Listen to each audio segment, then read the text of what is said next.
Hello.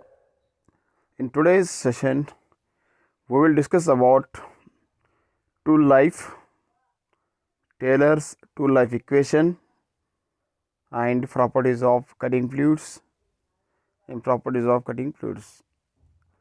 What is tool life?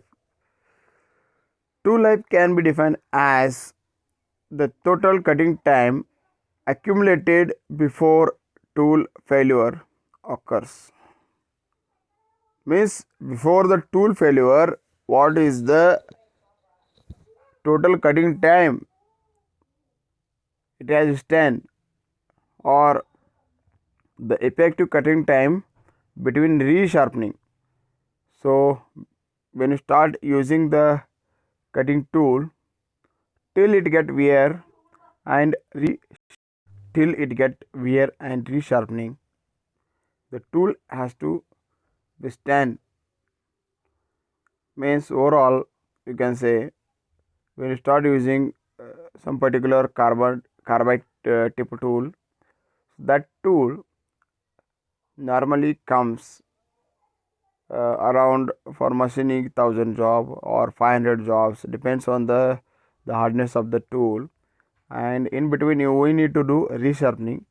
So that effective cutting time between resharpening is called the cutting the tool life.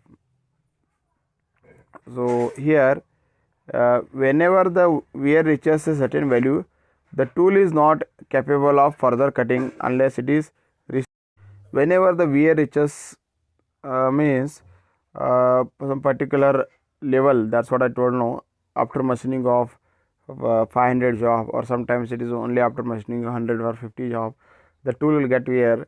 So after the tool is wear, further machining is impossible, means it will give rough surface finish. So to get good surface finish or accurate surface finish, we need to resharpen the tool. So that stage is called wear. So the tool life is most important criteria for assessing the performance of a tool material. For selecting any tool material or to get required degree of surface finish and accuracy to attain the good quality products, the tool material criterion and its life assessment is very important. So that's why this study of tool life is one of the important parameter for selecting the tool in particular production shop. Plank wear is generally considered as the decisive factor of the tool life. Now here Taylor's tool life equation, they are given.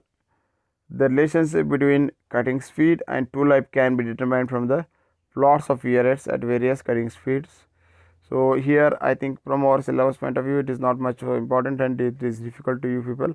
So I will go to next part so that it is very easy to uh, now we shall discuss cutting fluids. Why is cutting fluids are needed and what are the advantages of cutting fluids? So first of all, in the any modern workshop or manufacturing industry, you can take, so enormous amount of power is lost either by generation of heat or by friction between tool and workpiece. As you know, while you doing a machining, there is a lot of heat will be generated because of relative uh, line contact between the tool and the workpiece. Heat is generated. So to because of heat and friction, what happened there, a lot of power is wasted or lost. Enormous amount of power is lost because of heat and friction between the tool and workpiece. So heat in the cutting process is generated by plastic deformation.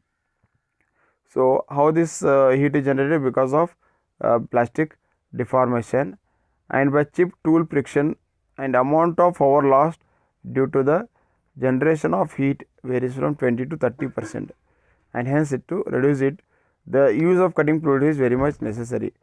To reduce the heat, the cutting fluids are required.